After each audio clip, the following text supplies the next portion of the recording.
You're listening to a lifestyle podcast with Lovoni and Sarah.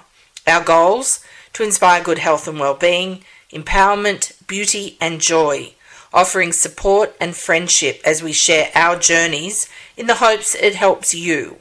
Hello my friends, and thanks for tuning in to what was once the Waiting Room podcast. I'm Lovoni, and together with my co-host Sarah, we want to let you know our podcast has changed its name from the Waiting Room podcast to simply Lovoni and Sarah. Now, along with the name change, we're doing some rebranding and developing a website, all very exciting, and we'd love you to come along on this adventure with us. Welcome to episode 6 of the Waiting Room podcast, Clear Space, Clear Mind. Hi, it's Lovoni, and today Sarah and I are chatting about the benefits of decluttering. Is your home and or your workspace filled with too much stuff? Are you forever losing things? Do you often feel unorganized or overwhelmed? Clearing clutter is one of the simplest things you can do to move your life forward. You want to release the old to make room for the new. And when it comes to creating a lifestyle change, such as losing weight and getting healthier, it's no different. But before we get into today's topic, how did you do with last week's goal, Sarah? What was it and how did you go? My goal last week was to set a regular time for exercise. I talked about that in lockdown. I did that at 5 o'clock every day. I was exercising and realised I felt so good, so why was I not doing it again? I've done really well. I have tried to stick around that sort of timings. A couple of times I've had to make it a little bit later just because obviously the ebb and flow of everyday life. But I've been out there. I haven't been out every single day, but I think I've only missed 2 days out of the week. I'm building up my length of time. Obviously, as we talked about since my surgery, I haven't gone full go out into my exercise routine that I did before, but up to about 15 minutes at full resistance on the exercise bike. So definitely feeling like I'm making progress. You had a similar goal, didn't you? Mine was to exercise every day, which I surprisingly did because I did not feel like it. And knowing that I had set myself that challenge, for want of a better reason, made me do it. And granted, every day wasn't, like a marathon workout. Yesterday, for example, I had a complete and utter shit sleep the night before. I was, eyebrow deep, still in Mexican recipes, and I thought, I'm not going to do it today. I really just wanted to curl up and go to sleep. But I thought, nope, I'm going to do it. So I just left everything. I left all the shit mess all over the kitchen, and I just went and worked out for 30 minutes. And I tell you, afterwards, I felt extremely virtuous. Because I think, doing it at a time when I really didn't want to, and I was so tired, just made it seem like it was, I don't know, like a victory or something.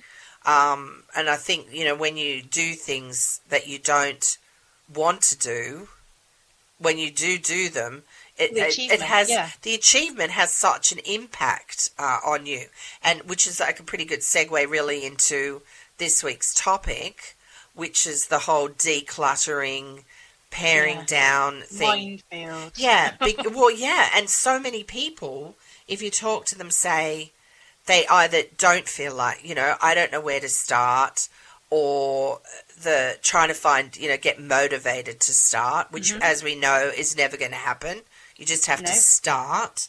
And so, once again, like everything that, that we talk about, I think when you're trying to declutter is setting just small goals, starting with a drawer, with a room. I'm kind of an all or nothing sort of person, so I tend to, like when I do my closets twice a year, I go through, for the change of seasons because they're so dramatic here. And I don't have a closet big enough to have all my, seasonal stuff in. Yep. But I go through and I pretty much take everything out and then sort through it and put it back. I put my seasonal stuff up in totes, and then I get those down, sort through them. Has it got a stain in? Has it got a rip? Or something that I can't mend? Do I absolutely love it? have I been holding on to those, waiting to see whether I either fit into them again, Fit into it, yeah. or that maybe I might like to wear them. And so I tend to just create a catastrophic mess, which I know would be total overwhelm for a lot of people, and then just sort through it that way. I don't do everything in my house like that. I will often just do it drawer by drawer or room by room.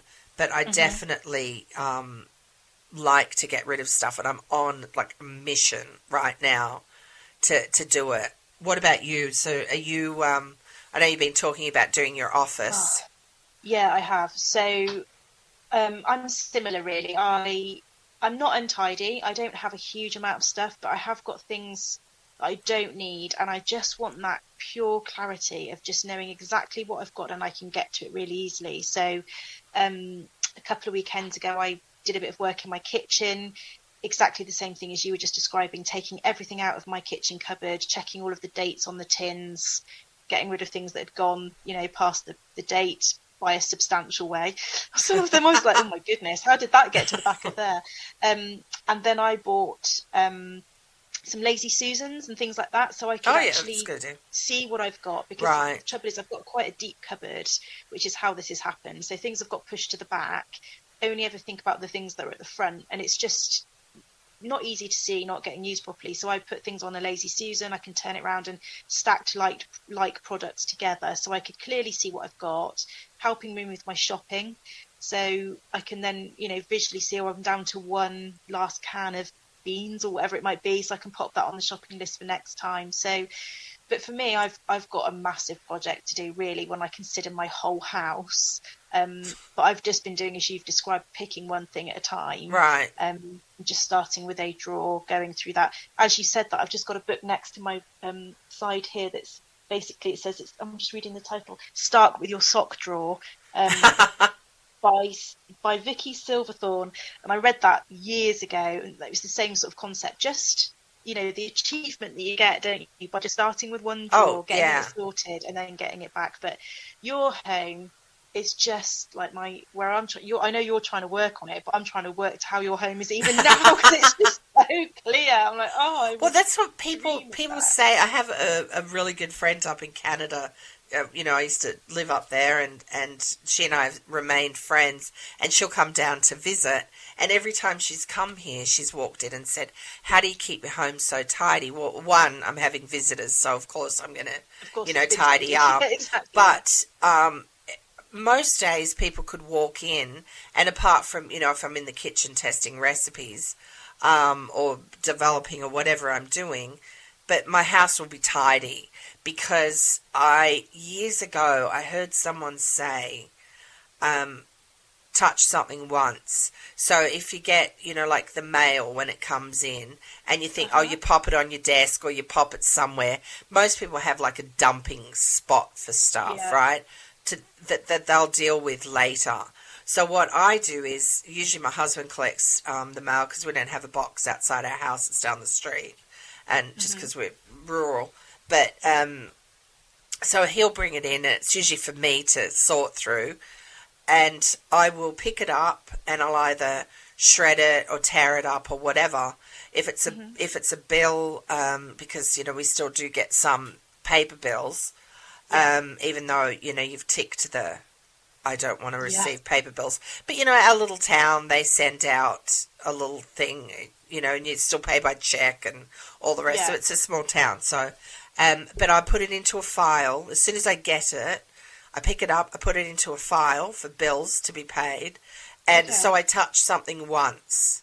Okay. If it's a magazine, I don't subscribe to a lot of magazines anymore, but if it's a magazine, I will take the paper off it or whatever, and I'll pop it in next to the couch where I can, sit and read it. And I'll put things away. If I use something, I will, after I'm done, I'll put it away. If it's things like my glasses, my reading glasses, if they're not sort of perched up on my head, if I'm done with them, I'll put them back in their case. Or, overnight I take my contact lenses out, I put glasses on. When I take them off of a night, I put them back in their case, because otherwise, if you don't do that, then you're looking for stuff. And I think people spend so much time looking for things, their keys or whatever. There was my same Canadian friend, I saw this thing on Instagram or something like that, and it was of a duck inside it. I don't know if you've seen it. And it was like running back and forth down this hallway. And I sent it to my friend because I pictured her of a morning being like that. And she said it's so, where is everything? Yeah. And I think it creates a level of stress. Whereas if you put things back where you got them from, you walk in, you hang your keys up, you put your handbag down and wherever it, like the same sort of place, you put things away after you. Then when you go to get them, they're there. And I'm sure some people like rolling their eyes going, well, yeah, it's all right for some. When you come in, you've got the kids and it's chaos and all the rest of it. But it doesn't take any longer. It doesn't take any longer to hang a coat up as it does to put it on the back of a chair. Yeah. So if people at that, like touch something once. So if they think about that, then it lessens the mess and it stops you having to shuffle stuff around. I guess I've been sort of doing that. So in my same weekend when I did my kitchen, I also got some baskets for my laundry, my clean laundry, because I'd let that get out of control. It had gotten away from me. So when I was hanging out all the, the washing, it's dry, I'd grab it off the airer and basically plonk it onto the spare bed next to the airer. And then it got to the morning, exactly as you described, where my son's going, have I got any clean boxes? And where's this T-shirt? I'm like, well, it's in the pile somewhere. Like, and we're like, flinging it around. And, of course, then the piles, it got even worse. And I suddenly thought, right, enough of this. The reason part of it gets sort of a bit piled up is I want to iron it, but I don't have a huge amount of time for ironing. So that sort of then builds up. Anyway, I went and got 4 baskets, quite big ones, and I put them on the spare bed right next to the airer. Right. So okay. When I take the underwear, the pants or the socks or the whatever it off, I literally fold them and put them straight in the relevant basket. Right. So my son's got a basket, I've got a basket. And then you've got an ironing basket. Exactly, and things that need to go downstairs, all of the tea towels and, all of those sorts of things. And then also I've set myself a task of every day because I have to do a load every day, we just get through that much washing. So when I'm taking the dry stuff off, automatically I put it away now. I iron straight away. Oh, God, really? So if there's 3 T-shirts or 4 T-shirts, I just iron them there and then. Wow. Because it takes me probably 5 minutes. Right. Fold them and put them in his pile or my pile, whatever. Right. And because I've got this backlog, I was like, okay, Sarah, every day you have to put 10 things away from that pile. So like we talked about breaking down, because I look at it and think, overwhelmed.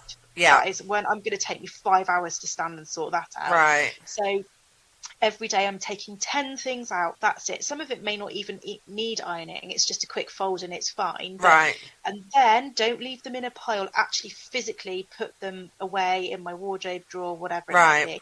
I have to say, I've probably only got 3 sessions left and I'm going to be clear. So there's going to be a massive celebration at that point. Because then you find clothes you'd forgotten because they've been in this flipping great pile for God knows how long. Right. But the system is working brilliantly because my son can, in the morning, get up. Because what would happen is they'd never make their way up to their drawer. And the way that he gets himself sorted in the morning, because he's on the top floor of the house, is he's come down and used the bathroom. And it basically suits him to have his clothes there ready rather than faffing about going back up. Right. So he just goes straight into the laundry room. There's his basket. There's socks. There's pants. There's T-shirts ironed and folded.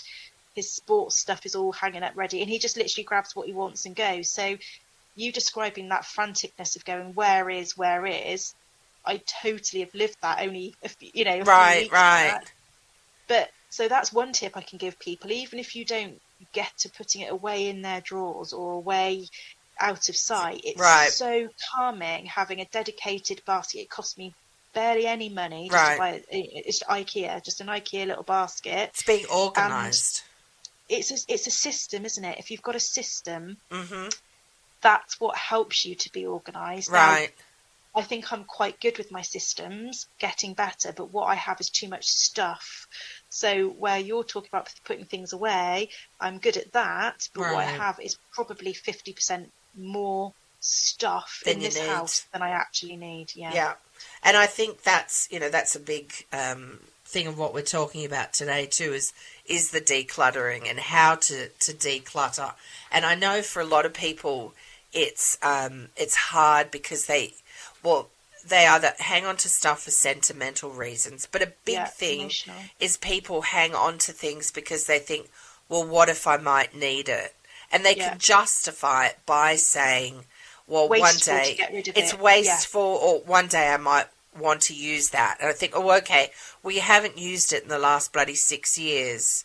Yeah. What makes you suddenly decide that think that you're going to have to use it? So I think the way I look at it is if someone said to you, you've got to pay rent to store that item, right, would you be willing to pay the rent to store it? Right. And I think some people would, because they find it so that's true. hard to let go of things.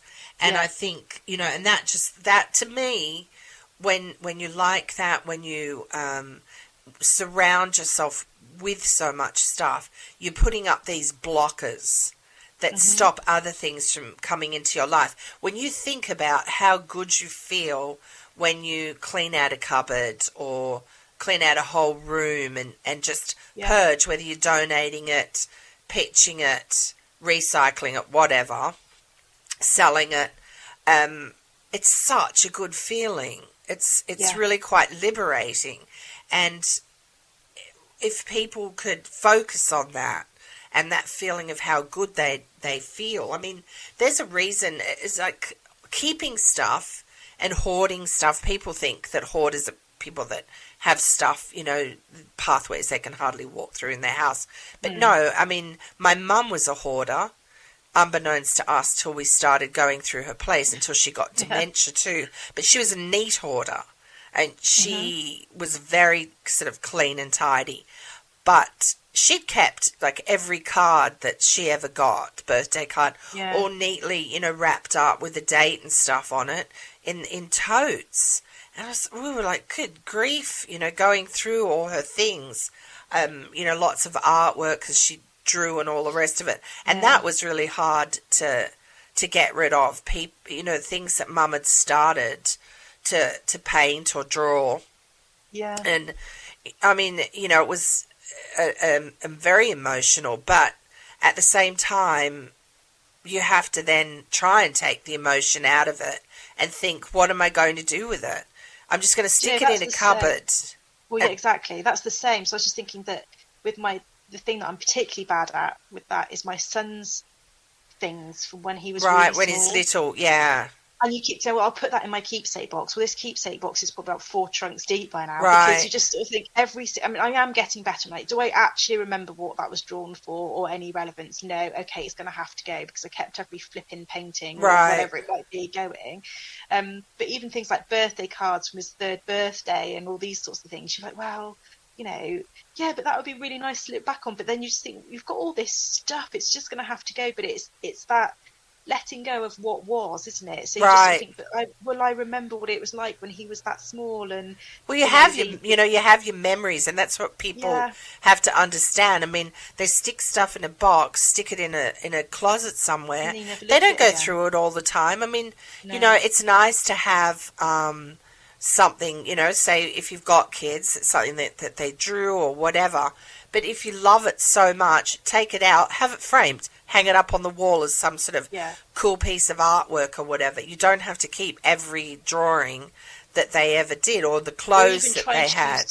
One thing per year, because that's not that many. So if you said, okay, he's going to be 18 this year, but if I'm talking about 18 drawings, 18 pieces of paper, that's not that many. Right. But if you said we talk about these reams of everything per year, that's when it's or even if there was one specific card from that birthday year that was quite sentimental from a grandparent that was no longer a great grandparent was no longer around or something, which is the case for him because my grandmother was still around when Henry was born. Nice. So that's nice to sort of keep one of those things, but you don't need one from every single year, do you? No, that's the thing. Or just a case. Or every drawing that they've ever done. I've kept some cards of that Mum had given to me, Mum and John, for people that are just, tuning into us. And I lost both my parents last year. So, of course, you're going to keep stuff, and then I was, going through clearing out one of the drawers in my office, and I found a card from both of them. Mum, it was like early dementia, but it was, it was her writing, and John, my father's writing, and so I've kept that particular card because I think it was the last one that they both wrote in after that. Mum's, dementia really took hold of her. And that's okay. And I will probably do something with it, but I haven't kept every single letter. Mum and I used to constantly write to each other when I first moved to Canada, and I haven't kept all of those, which some people might think, oh, that's just awful. But I mean, what?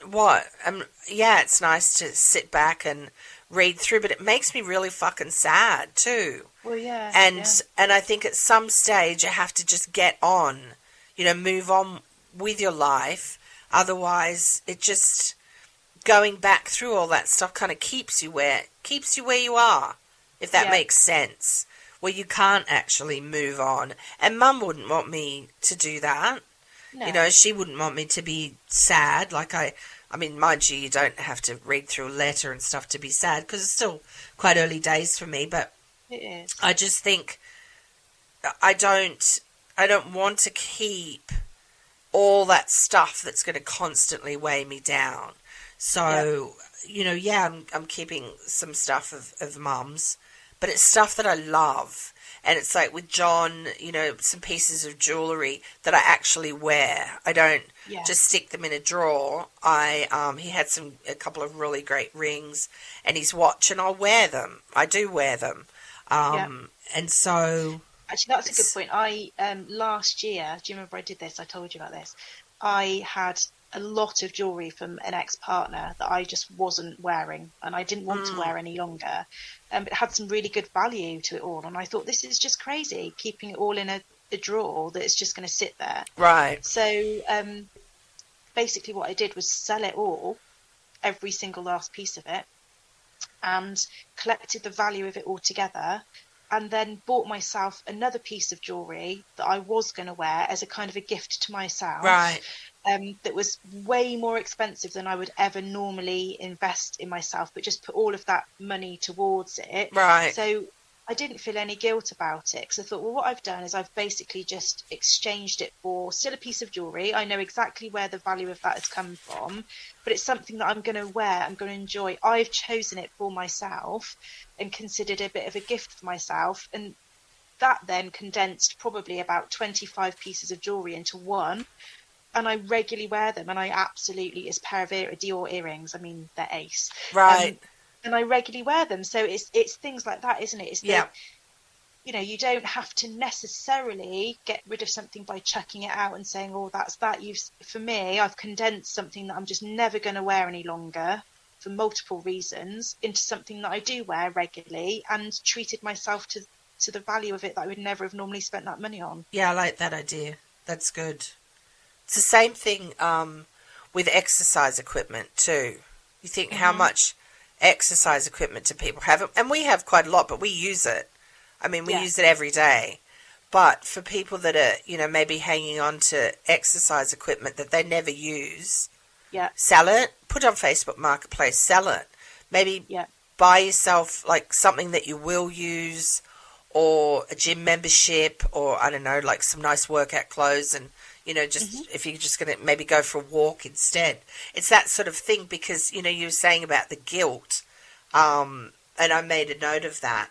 When you see that every day, if you've got equipment that you're just chucking clothes over or whatever, and you see that every day, it adds this layer of guilt, and then that's just another thing that you have to contend with and not be able to move past is that it's guilt. It's overwhelm, isn't it? And it's is. Weird. I found that I'm like that with my fridge. So if I open my fridge after I've done the beginning of my week shop and my fridge is full, I find it really overwhelming. Oh, you do, So, hey? like, what am I going to choose? And there's too much choice. Right. Yeah. And it's too full. And what I've noticed this week, I've got some really nice boxes compartmentalized with, different things like leftovers or whatever it might be, but I can really clearly see what I've got to choose from, and I'd far rather have less in my fridge and then restock it than it be so brimming. There's just too much food, and I'm like, oh my god, this is overwhelming. I'd prefer to have less in there and then potentially restock it during the week if I need to, or just have less. Right. Just this week I've absolutely said to myself, I did my big shop on, I think it was Monday. This week feels like really long. I think it was Monday. And I'm not going to go back to a supermarket again this Just week. going to use up stuff that you've got. Yeah. Yeah. Because I've got loads in the freezer. I've got loads of fresh stuff. I've Right. got fruit that sits there sometimes that gets thrown out because it doesn't get eaten. Right. Because it just gets forgotten. Even, condiments and things which are just a bit low on the bottle just sit there. So I was like, absolutely not. I'm going to start to use stuff up, which is, I think, brought on by me sorting out this kitchen cupboard. I could see what I've got. Right. I'm going to use some of the stuff. So I haven't been back to a supermarket all week. Good for you. Feels a bit weird because I'm normally in and out of there every blooming day. Well, just think of all that time you've saved too, and money that you haven't spent. I know. Yeah. It was quite a big shop on Monday, which also inspired me thinking, right, that is it. You're not spending any more money Right. this week on food, because that was a lot you've just spent. But just be a bit more creative with what you have got. So I think there's something to be said about having less, which makes your choice bigger. Yes. In a weird way, because I'm like, well, I can clearly see what I've got. I can choose from those things. When it's literally brimming, you can't just take the things that are on the front because you can't see everything else that's at the back, from like the back. the kitchen cupboard, and then it's gone out of date, and then it's been wasted, and it's just been sat there weighing on you, knowing that you've got this wasteful stuff. So less is more in Definitely. quite a lot of ways. You were talking about the condiments and just having jars with little bits in it.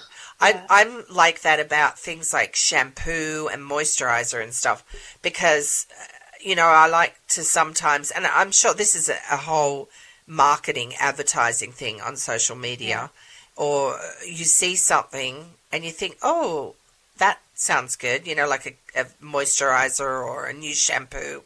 I'm going to try that. So you get it and then you use it, but the stuff that you were using is still sitting there. Still sat there. So I am not, this is what I have promised myself, I am not buying any more shampoo, conditioner, moisturizers, anything like that until I have used up all the bits and pieces that I have still No way, sitting that is there. So weird, because I'm doing exactly the same thing. So many people.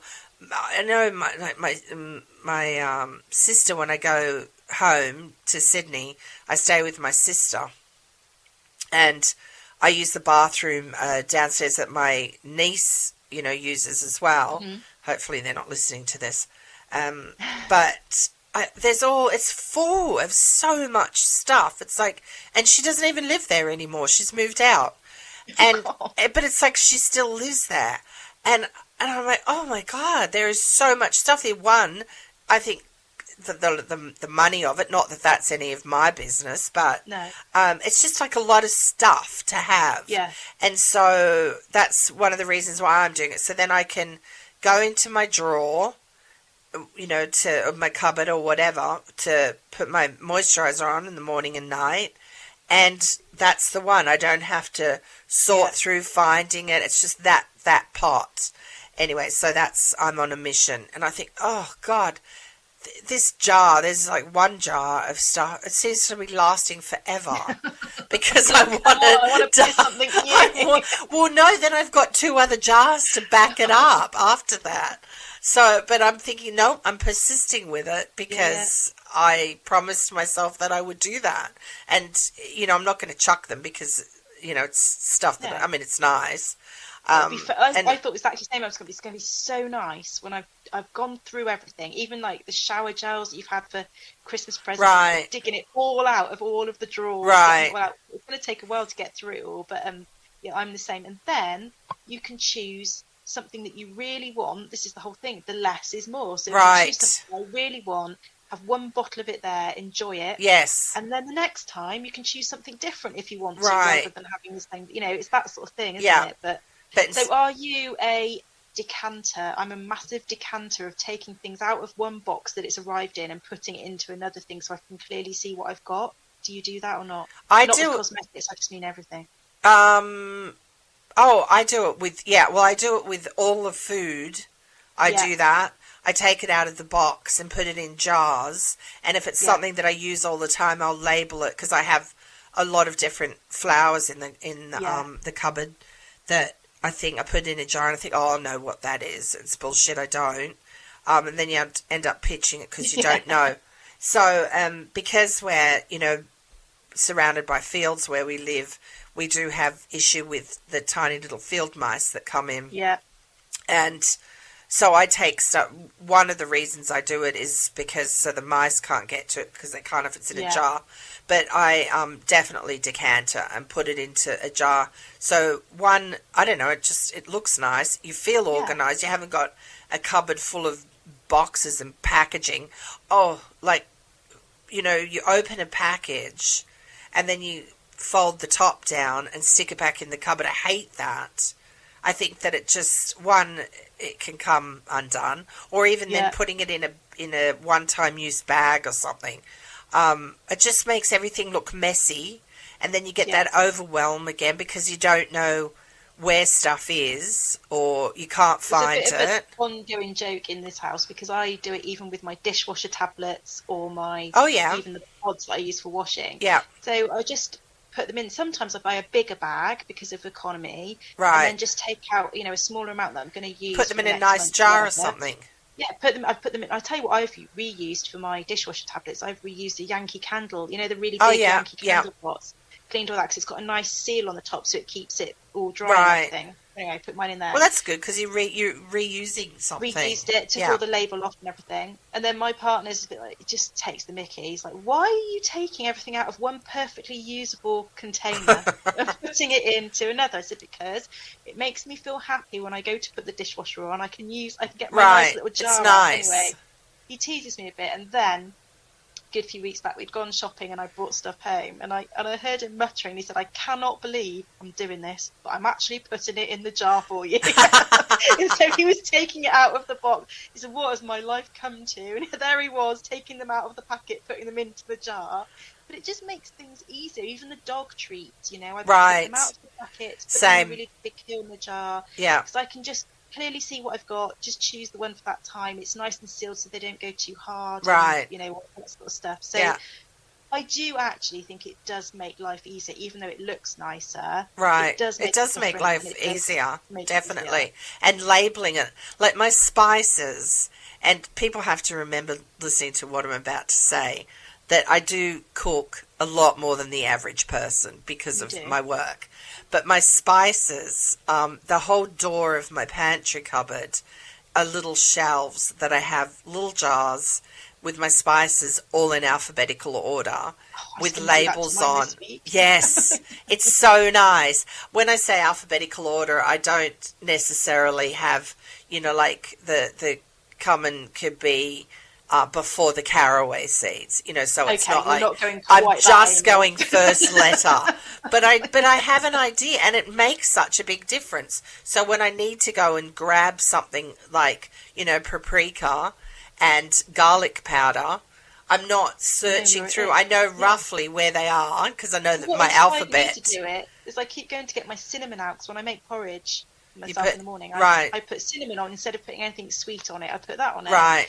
I keep going to the bloody cupboard. I'm like, and I'm like doing this, trying to, alphabetize it. There you go. And I literally thought that this week, going right, that is it. This weekend, that's all coming out of there, and I'm going to put them in alphabetical. Check the dates on things. So I'm sure there's some things in there that are probably way especially too old. Spices. Yeah, and then put them in alphabetical order. Right. What I've got, and I know this is another problem because I've thought I'm going to do a recipe. Oh, I haven't got that because I haven't checked what I've put in the cupboard first because it's in such a jumble in that particular cupboard. Gone and bought another one. I've probably got 3 of the same in rice jar. So if I do that as well, I can line them all up, and I know that then you've do got not it. Buy any more curry powder or whatever it might be, and get through it all a bit first. I decanter mine. I put them into jars for that very reason because, well, one, they fit, but two, that way you're not buying stuff over again. Yeah. And it works for me. Saves me a lot of time, I have to say. Yeah. I can just go and grab them out. I know where to put them back. It does make a really big difference. Speaking of jars, and Tupperware and, containers, I know a lot of people, if they use stuff in jars, think, oh, I'm going to keep that jar. That'll come in handy for something. And when we went through Mum's place with my sister and I, firstly, we pared down, decluttered, and my parents had quite a big house, so there was a lot of decluttering and paring down to be done. Yeah. But before they moved out of that house, the year before, Debbie and I, my sister and I, went through stuff. Mum must have had like over 100 jars, and I'm not. These are 100 empty jars, all clean, put in a cupboard. Yeah. And because it was always, well, that might come in handy for something. And I'm sure it would, but nobody needs that many jars. Not that It's many. like the same with containers. If you buy something and it's in a container, and I know that we're all trying to be mindful of not doing that or using the container for something else, recycling it or whatever. But, unless you're batch cooking on a massive scale, nobody needs like 30 containers in their cupboard. They just don't. 12. 12 maybe is probably good, I reckon. Yeah. We make Ramsey, our dog, we make his food.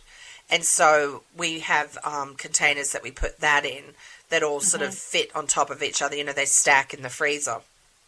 So that's not including his, but he has his own containers.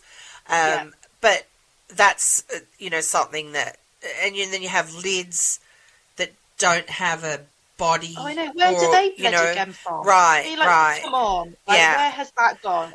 Go through and sort that out. Exactly. If it doesn't have a lid, chuck it, or you've got a lid. Just get rid of it, recycle it, whatever. Except I swear something weird has happened in my drawer, because I got a takeaway container out and the lid, and I haven't got that many. And it doesn't fit. I'm like, how can it not fit? I don't understand. It's just shrunk in the dishwasher or something. It does not fit. And I tried every which way. And I'm thinking, this is weird. So weird things happen in Tupperware drawers. Right. I swear it does. But people need to get out of that mindset of, I have to keep this. It might come in handy one day. Mm-hmm. It's bullshit. I mean, they're fooling themselves, really. So go through. That's a perfect place to start. Is the cupboard or the drawer or whatever that you keep all your containers in, and just go through one. I think it's good if you can have similar shaped ones, so then they all nest inside each other. Go through and just cull them. Do that. The other thing that's really bad is mugs. Because you talk about the guilt and the emotional attachment. Every time I go to get rid, I'm like, but I remember who gave me that one, or I remember where I got that one, and I've had that one for years. It's my favourite. And you're looking, I don't need 30 mugs. Just don't need that many. No. But I find it really hard to get rid of them. Right. Oh, no. No, you've got the ones that like your ones. I use the ones that Sarah has, and I think I've talked about this before. Beautiful. She does the illustrations for her company, and then those illustrations then go on to mugs and cups and things, and I use those. I mean, they're fine bone china, they're beautiful, and it's something like you could easily just put it aside for that day where it's a special occasion. But I think, I love to have a cup of tea. I use that. All your stuff I use every day. I have it, My parents do as well, actually. Yes. Because they've got they've got the oversized teacups. And right. That's their favourite. Every day. So they use my peasant cup especially. That's my favourite one. But I think I'm not just going to put those aside to use for a special occasion. That's what my parents did. Oh, my God. It's a generational thing, though. It is a generational thing. And there was some glasses that I bought back because, when... this is in Sydney and I'm bringing them back to the US, and there's only so much that you can get in a suitcase. But there was some glasses that they had that only came out when they had dinner parties. And for a while there, they were having a lot of dinner parties, but that was the only time my mum used them. Or I have them sitting on and the shelves. We have open shelving in our kitchen, and I have them sitting there, and that's what I use if I'm having, a cocktail like a bourbon or a scotch or something. I use those glasses, and I think if they break, they break.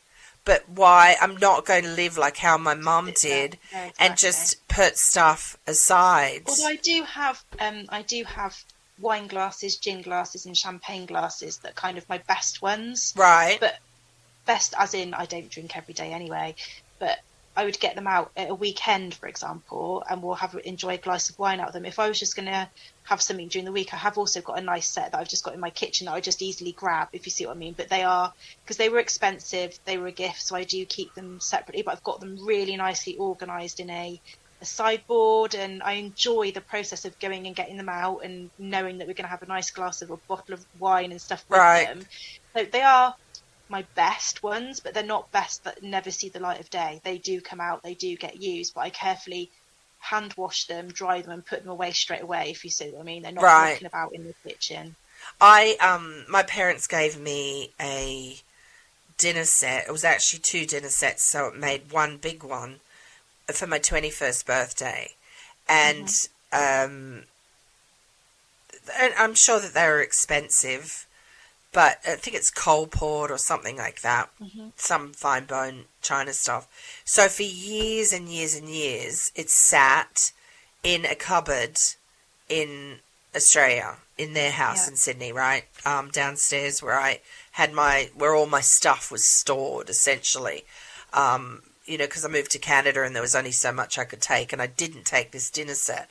But it was something that I wanted to keep because it's, it's lovely and I will use it. Yeah. But I would bring that back. I did it in 2 trips, actually. Like the dinner set with all the bits, all the cups, the saucers, the sugar thing, the little jugs, etc. And I packed it all in my carry-on, so you could hardly get that bag above my head to put up in the overhead compartment. But I managed to get it all back, and then I cleaned it up because the cockroaches had a field day on it. But you know what? I've only used that once since I brought it back, and we moved my parents out in 2016. So that's something that I'm going to start using, not like an everyday using, but I'm going to, because in doing this whole decluttering thing, my husband actually made he took the top off a cupboard that I had, like a hutch, like the bottom of a hutch. He took the top off it and made it so I could lift the top up instead of sort of crouching down trying to get into it. And he put that dinner set in there so it's much more accessible. So that's another thing too, like you were saying, make people have got make it easy to get to. Something else that I'd made a note, that something that I was going to do when I was feeling like a bit of a binge, or wanted to just go and eat for just eating's sake, was instead of doing that, I was going to clean out a drawer or a cupboard or something, just to use that time instead of eating to do that. But anyway, so that's something I don't know if people want to try that. I think it's what you talk about there is having the plates and not using them. Have things in your house that you love. And if you love it, then it belongs there and it will work. Right. And if you love it, then use it. But it doesn't have to be used every day, but use it. And I think it's kind of the same approach to food, isn't it? Have food in that you love. Don't have it there if you hate it, even though it's supposed to be good for you. Yeah. It's just hanging on. It's going to give you mental load because you just think, I should be eating that. And I don't want to eat it. So only have things in your home that you actually love. And then that can apply to anything. And I think the clarity that you then get from that, we talked about structure and organisation and everything, gives you space to really focus on yourself, doesn't it? So if you're trying to then make sure you've got time to exercise, or trying to make sure that you've got time to prep some food, if everything's structured, everything's pared back, because you haven't got too much, you've got this physical time, you've got this physical space, but it gives you mental time and space. Well, and you feel calmer, don't you? You feel much calmer. It relieves that anxiety. You feel in control. Having piles of stuff that you often have to think, oh, I need to deal with that, or shoving it out it of the way just to gives get you to the next anxiety, thing. doesn't it? Gives you anxiety. It can give you depression, and what I think a lot of people don't realize, things like, well, they know this. These are like alcoholism. These are all addictions. Alcohol, cigarette smoking, overeating, too much porn, gambling, and having stuff like shopping and clutter. They're all addictions. And maybe, if people do surround themselves with stuff, they need to look at what it is. Like any addiction, why am I doing that? Because there is an issue there.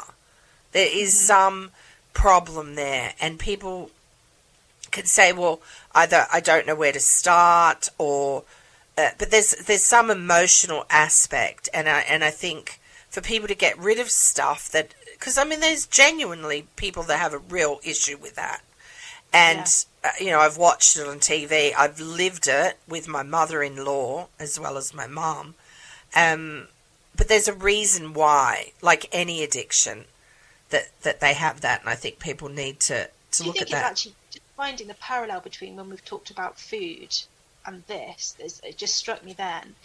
It's the mindless approach to things, isn't it? So when it's fast fashion and choosing clothes, for example, it's the buying of it that they want to go through, rather than dealing with the end result of the fact you've got piles of stuff when it comes in. Right. It's that feeling. It's that instant high that you get. Yeah. It's so that like anticipation. It's the eating of the something there and now, rather than dealing with the fact that what you're going to be doing is physically carrying around this extra load of stuff on your body, the extra weight and everything, after you've eaten it. It's mindless. If you've chosen it mindfully because you know that it's tasty, or it's going to be nutritious, it's good for you, or I'm hungry, so it's what I need to have to fuel my body, it's probably not going to add to the load that you're carrying around, the physical weight that you're carrying around on your body. The same when you're shopping, do you need it? Do you love it? Where's it going to live? Right. And if you're going to bring it into your house, what's going to go out instead? So with your food, if you're going to put it in your mouth, what are you going to burn off? Are you going to go and do the exercise? Yeah. It's very similar if you think about it. And actually, when you've lost a bit of weight, you physically feel so much better. You feel lighter. Yeah.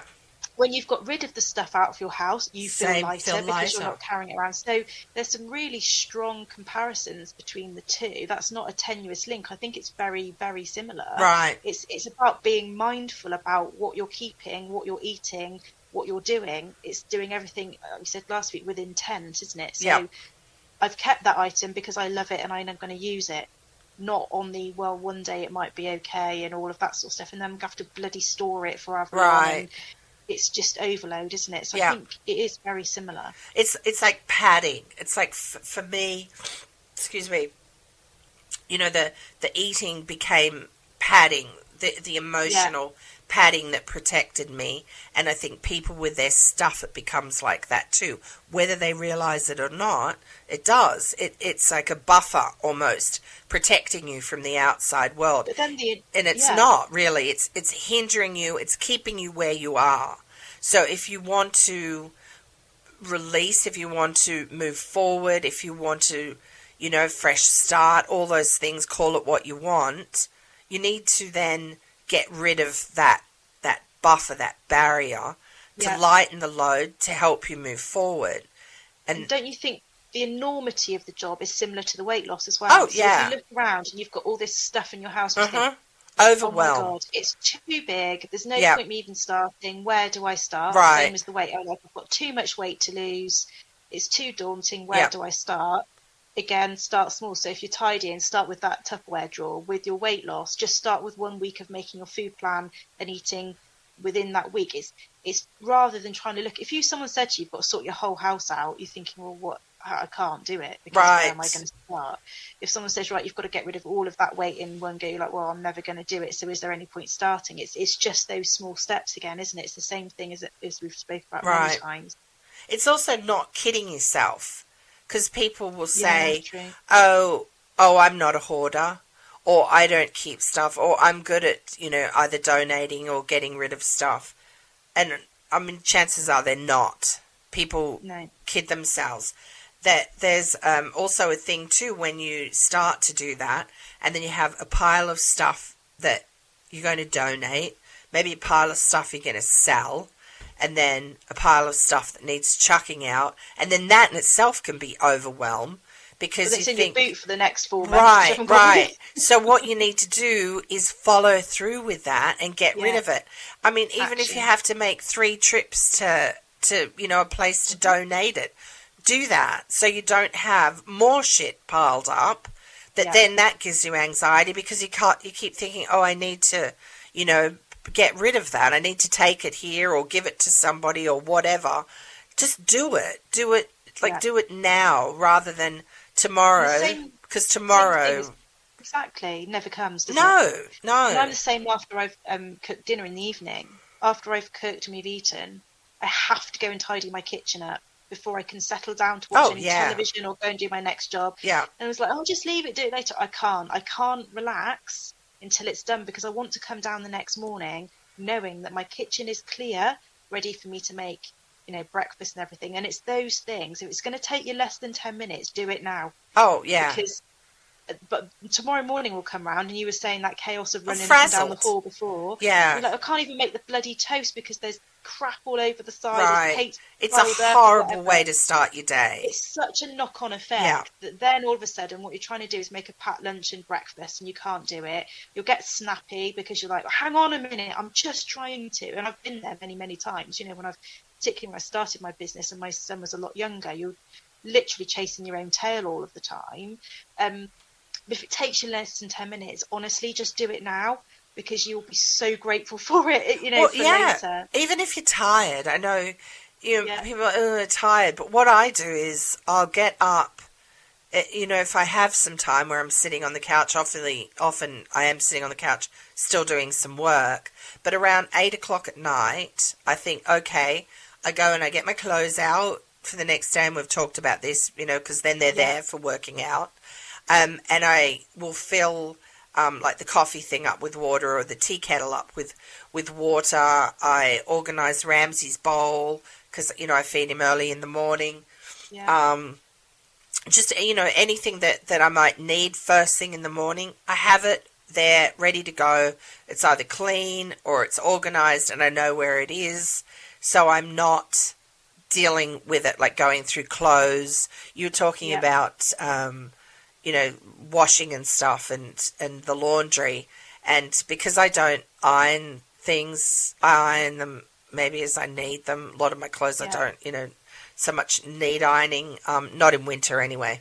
That's more a summer thing. But I take them out of the dryer and I fold them and I put them away. It takes like 5 or 10 minutes to do. Yeah. But it's the same with getting organised in the night. Just that little bit of time can make a huge difference to how your day starts. It does, but it's what we talked about last week. It's effort and action, isn't it? Right.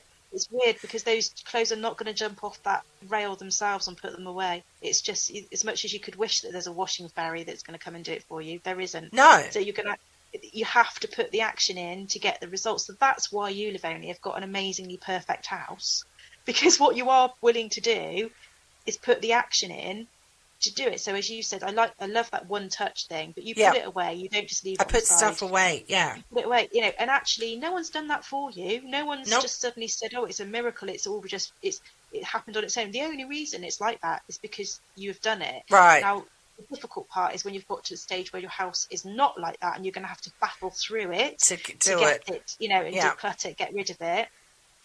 I'm probably middle ground. It's really not that bad, but I have got way too much stuff, as I said. There's people that have probably got mountains of stuff and think, what the flip, I'm never going to get this done. Genuinely, if you just did 15 minutes a day, 15 minutes. Yeah, 15 set a timer. Not scrolling on your phone. Right. But 15 minutes of doing that. Yeah. You would make an indent. Everybody has time. I think if somebody tells me that they don't have time to do that, I call bullshit on that. Because I think you think of how many blocks of time you sit around, like you said, scrolling or doing, mindless stuff. Just, 15 minutes, set a timer. And knowing, if you know... did it every day for a week, you'd be amazed at what you could accomplish. And also, I think it makes a difference knowing that there's a timer set we were talking about the blocks of time. Yep. That English lady, Kat Corey, I think her name is. I think I put her link in last week's episode. But she said about doing things in blocks of time of 50 minutes.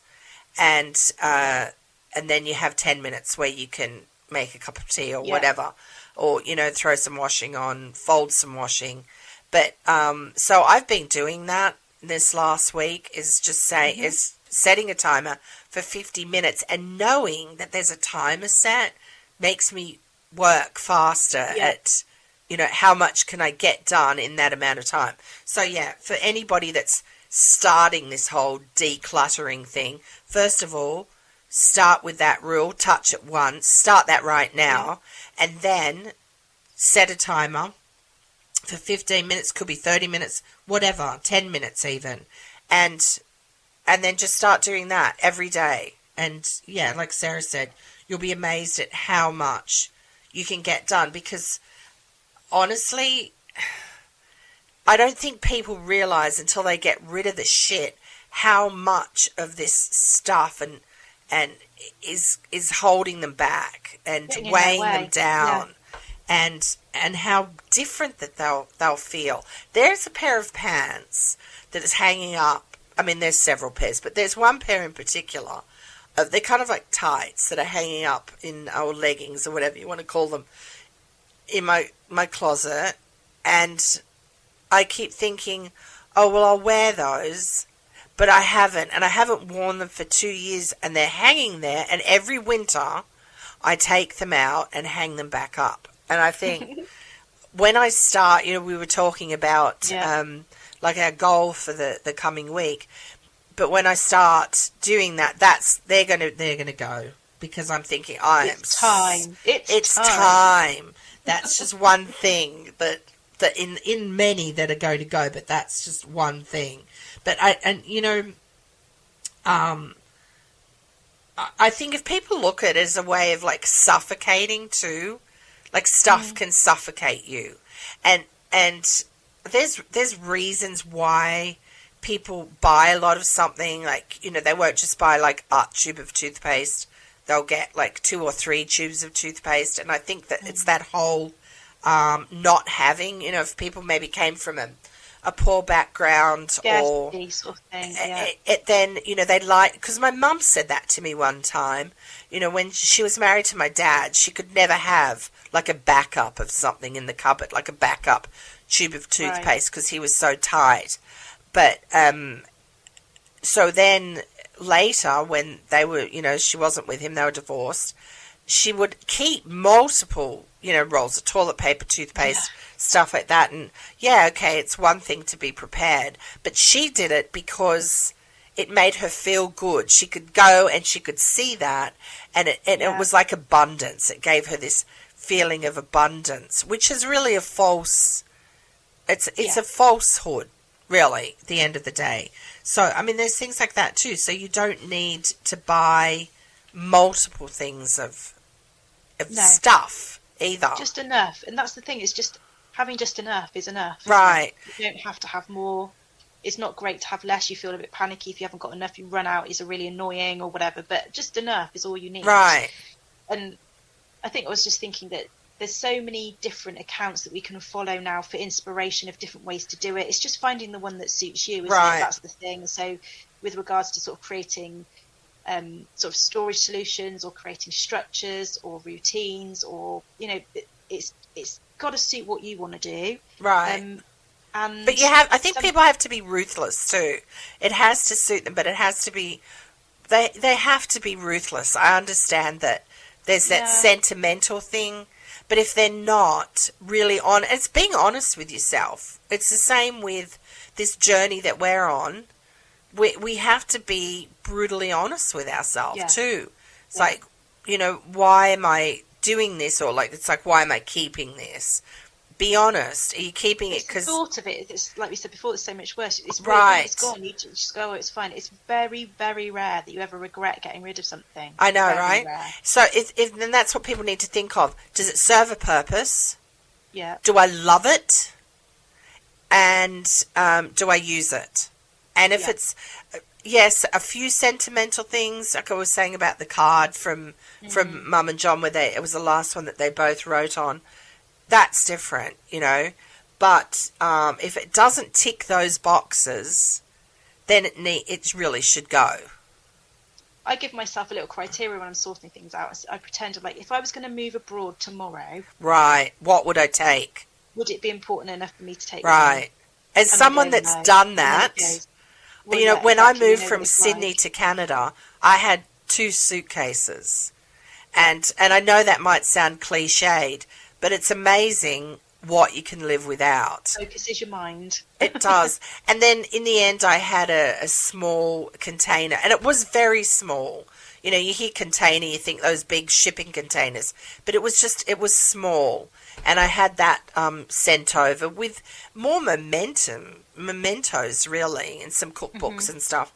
But, it's amazing what you don't actually need. There is...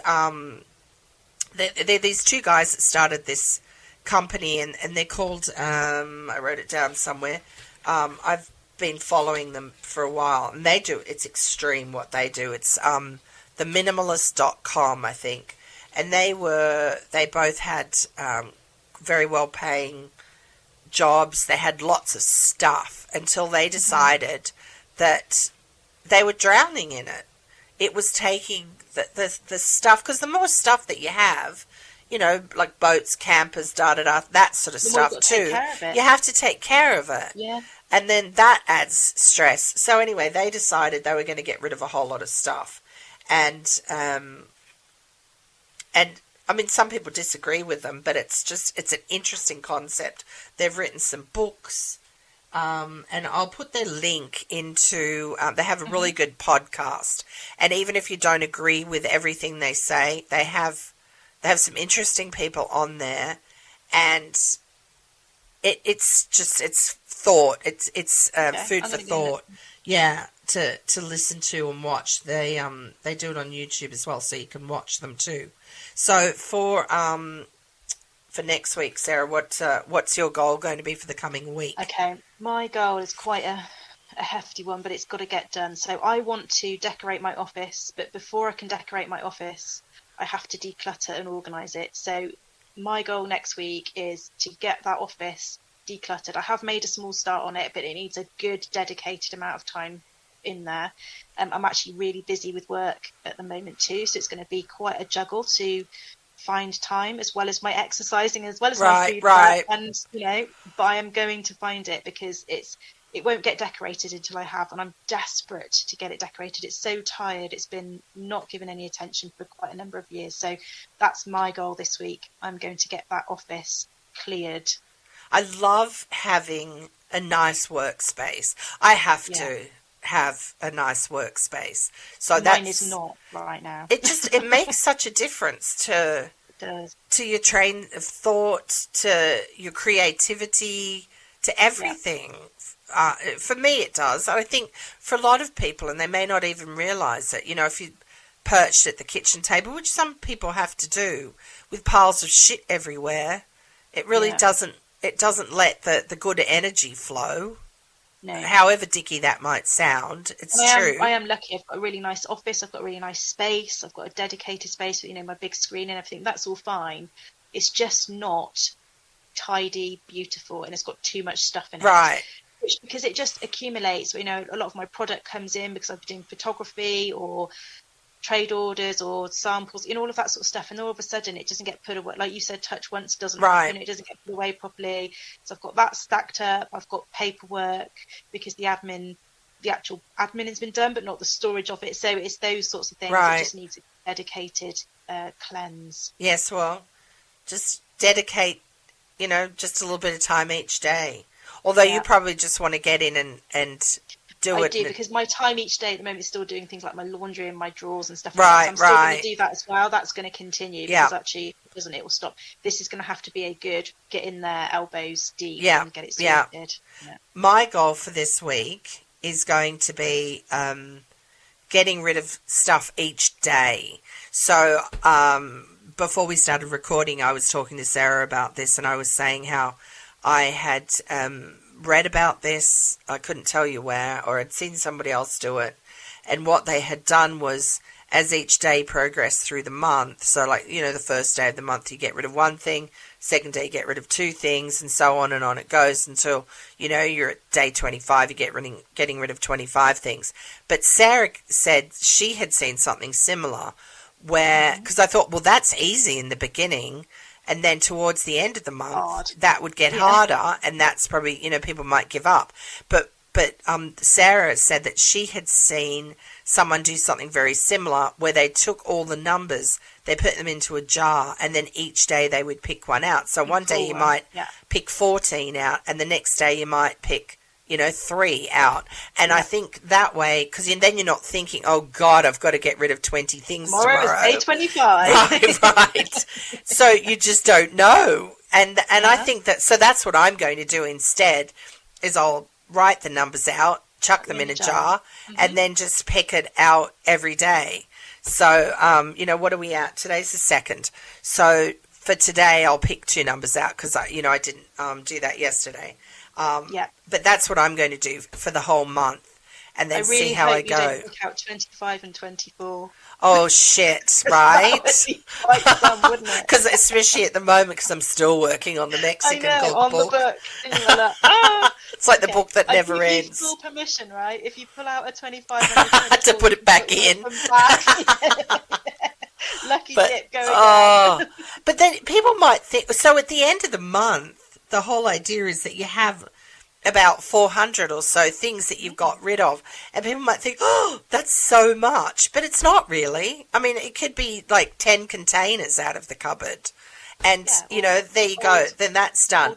Or nail polish that you never wear, that you think, I'm going to wear that hideous purple colour, maybe it'd be great at Halloween, but so anyway, you can easily find 25 things.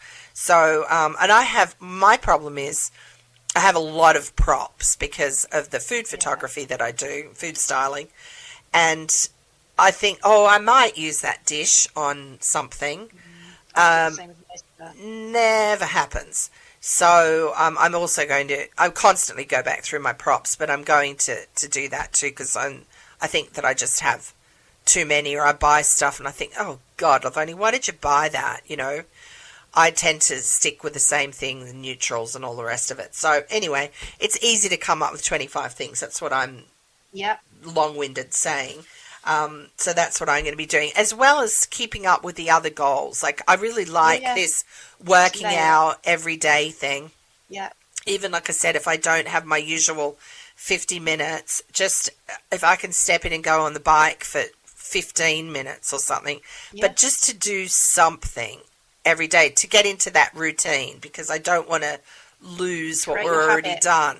Yeah. And as far as losing weight this week, so I was kind of bummed, but I'm thinking, don't be bummed.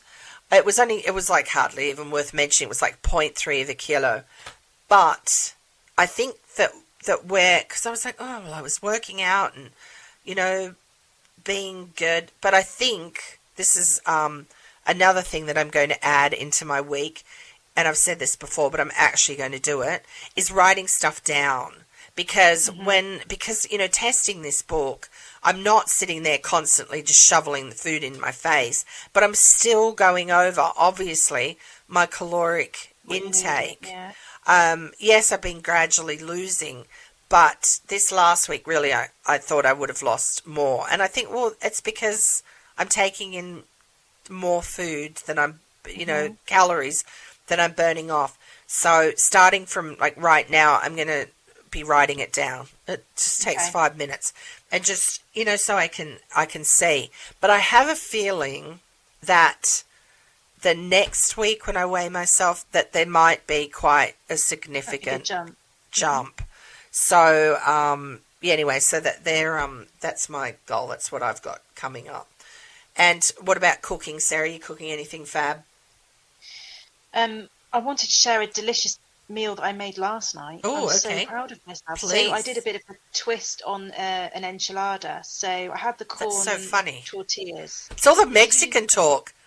Oh, sorry. Yeah, it So, probably and is. that's what I've been, and that's Infiltrated so my weird mind. because I've been testing enchiladas. Seriously.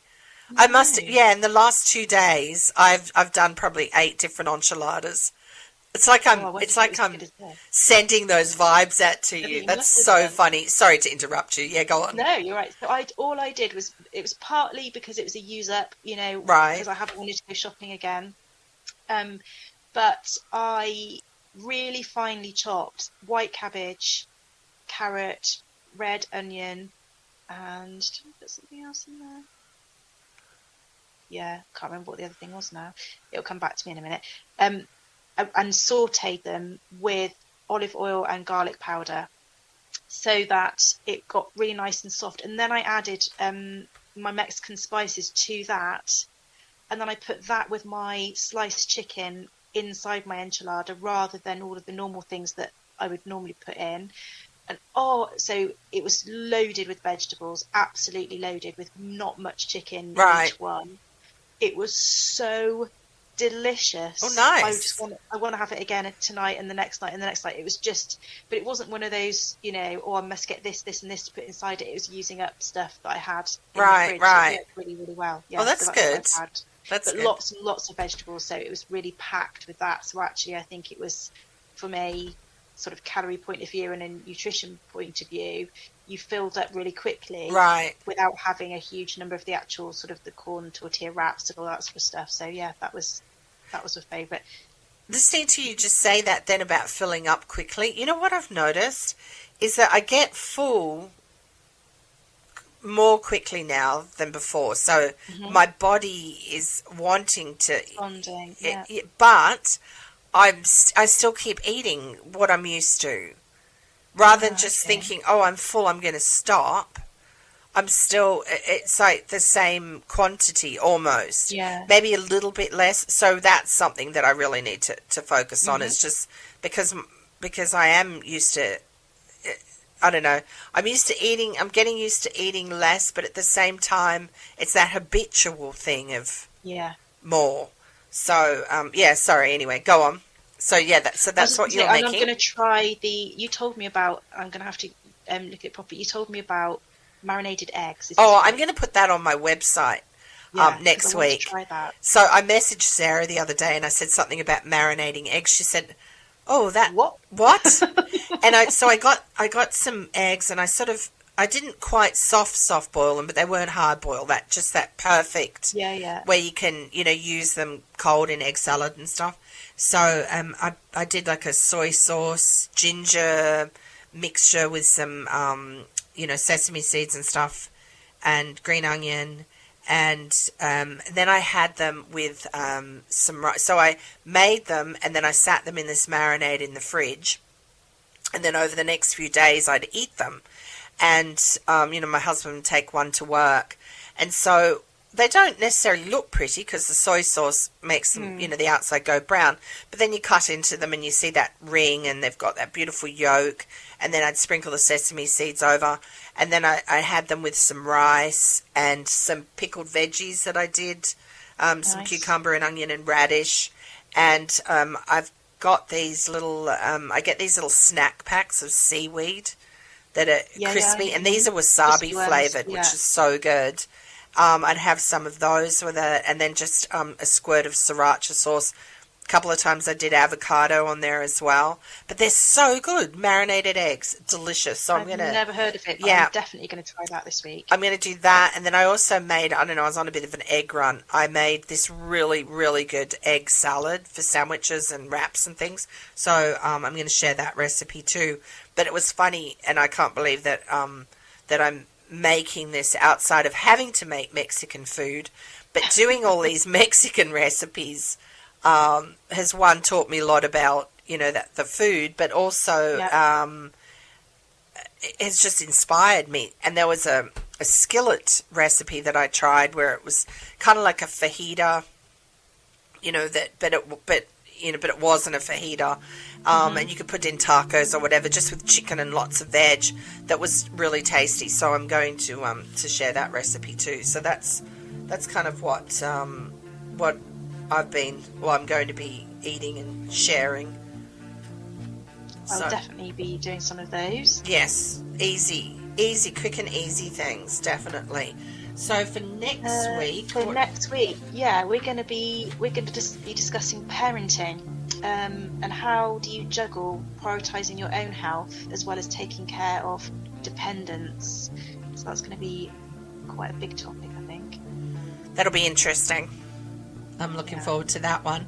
Well, I hope you've enjoyed this episode of the Waiting Room Podcast. It has been a little longer than our usual ones, but I don't know, the whole decluttering thing, I think there's a lot of people out there that really need to sort of dig deep here. So, if you do get in and do some decluttering, please make sure you drop us a note there on Instagram and give us a follow if you're not already. The Waiting Room Podcast, just search for that.